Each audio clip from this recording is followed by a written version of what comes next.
Hola,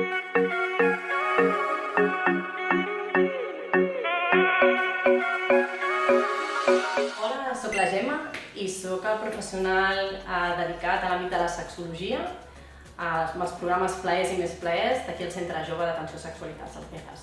Aquesta càpsula està dedicada a reflexionar al voltant d'aquestes idees, d'aquesta educació sexual que hem rebut, on està plena de biaixos, de por, de falta de referents, on no hi ha una pluralitat ni una diversitat, ni en l'eròtica, ni en la comunicació, ni en els cossos. I aquest històric d'educació sexual que encara ens manca genera com una idea a vegades distorsionada, inclús fòbica, eretofòbica, que es diu, sobre el que són les relacions íntimes i la relació amb els altres, basada en la por i en els problemes. La microcàpsula d'avui el que intenta és donar aquest gir des de la prevenció dels riscos, però per poder gaudir i tenir plaer, perquè aquest benestar té a veure amb la nostra qualitat de vida. Un d'aquests elements importants quan parlàvem de tenir informació i educació en el camp de la sexualitat, un exemple ben concret és com entenem el que és la resposta sexual humana. La resposta sexual humana és aquest canvi o transformació que es dona en el nostre cos emocional i físic en determinats moments de l'eròtica. I, per exemple, hi ha diferents fases que estan anomenades, com és, per exemple, el desig, l'excitació, la meseta, l'orgasme o l'ejaculació. Aquestes fases no tenen per què donar-se d'una manera lineal ni tampoc seqüencial. Però una de les coses importants és que les disfuncions sexuals, que és quan hi ha un malestar o un bloqueig en alguna d'aquestes fases que acabo de comentar, aquestes disfuncions sexuals a vegades poden ser per causes mèdiques, orgàniques i físiques, lligades al nostre estil de vida, com cuidem el nostre cos, la nostra salut, el grau d'estrès que estem patint, quin espai al plaer estem donant a la nostra vida. És a dir, és un aspecte bastant holístic. Les disfuncions sexuals, encara que es puguin donar de manera simptomàtica en els genitals, tenen a veure amb com estem vivint i estem sentint i com estem interpretant certes qüestions. El que és més important potser de destacar és que aquesta resposta sexual, quan queda bloquejada o porta un malestar, la majoria de la població en patirem al llarg de la vida. Per tant, és quelcom que és important que es pot treballar i escoltar. Parlàvem que hi ha unes causes físiques, però també hi ha unes psicològiques i a vegades tenen a veure amb aquestes pors, amb aquestes angoixes, amb aquest anticipar una resposta, amb aquesta sostenir aquest grau d'estrès i, per tant, i de l'autoexigència. I amb aquest element també destacar que som molt autoexigents, pensem que la resposta sexual, com per exemple el desig o l'excitació, és una cosa que apareix de manera màgica, natural i que inclús significa que validem un tipus de vincle o un altre. Per exemple, si no estic sentint una atracció sexual determinada cap a la meva parella que porto 15 anys, vol dir que ja no me l'estimo? És a dir, que hi ha totes unes creences irracionals vinculades a una resposta física. És important que sapiguem que la resposta sexual humana hi ha una part, tant del desig com de l'excitació, com dels orgasmes o l'ejaculació, que es deriven de forma activa, vol dir que és sense poder-ho controlar gaire, de manera involuntària, segurament lligada a cicles hormonals o a la novetat o a altres factors, però que la majoria de la resposta sexual és quelcom que podem modificar, treballar, transformar i cultivar.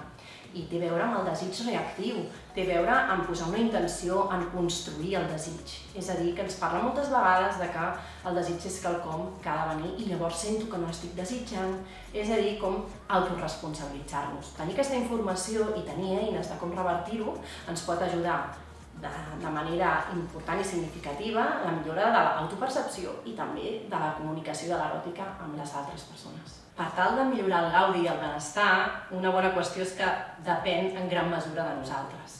Sí, hi ha 3 elements que m'agradaria compartir que poden estar relacionats. Sí que nosaltres podem autogestionar. Un d'ells és el grau d'informació i aquesta falta d'educació que parlàvem a l'inici, revertir.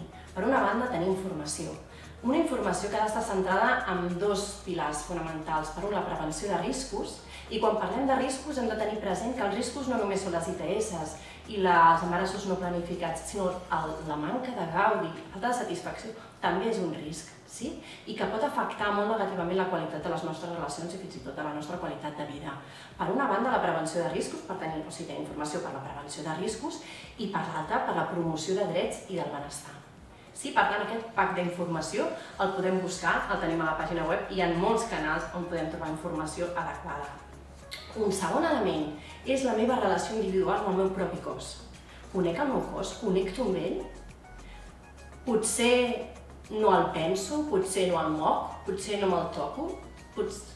Quins elements estic fent jo per part meva perquè hi hagi una relació amb aquest propi cos i també a nivell més particular amb els meus genitals. Com els penso, com els dibuixo, com els sento, com els moc. Això és important per tenir sensacions sobre aquesta part. I a part, que hi hagi lubricació i que el cos pugui ser una part també sentint. La relació amb el cos seria el segon element. I després el tercer seria com i quan em relaciono amb altres persones i de quina manera. Per exemple, tinc idees limitants que fan que les meves relacions íntimes amb altres persones estiguin basades molt en la normativitat, en els estereotips. Agafo un rol més actiu o no? Per contra, és un rol més passiu, més complaent. Acabo masturbant amb el cos de l'altre o realment hi ha una connexió amb el meu propi cos, sensacions i d'altra banda també estic pendent connectant amb l'altre? Soc capaç de respirar? Soc capaç del cap deixar-lo i connectar amb el meu cos? Sí, doncs aquests elements i també amb el de l'altre. Això és molt important perquè hi ha moltes persones que estan tenint relacions íntimes, els seus cossos s'estan trobant, però la seva energia no està fluint, el seu plaer no s'està donant i a vegades també es dona per la falta de comunicació, de preferències o desitjos. Pot ser que en un moment determinat em vingui de gust una qüestió i després una altra i que en el fluir sigui capaç de transformar cada eròtica.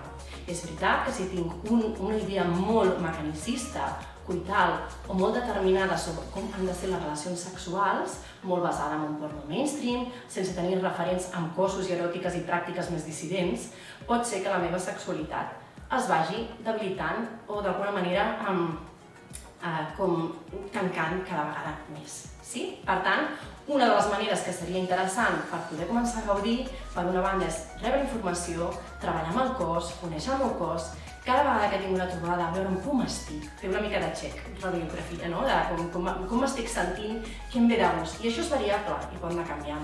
I també treballar la cultura del consentiment des d'aquest lloc, no? És a dir, què em ve de gust, si soc capaç de comunicar-ho a l'altre, sí, sense sentir-me malament. Això és molt sexy.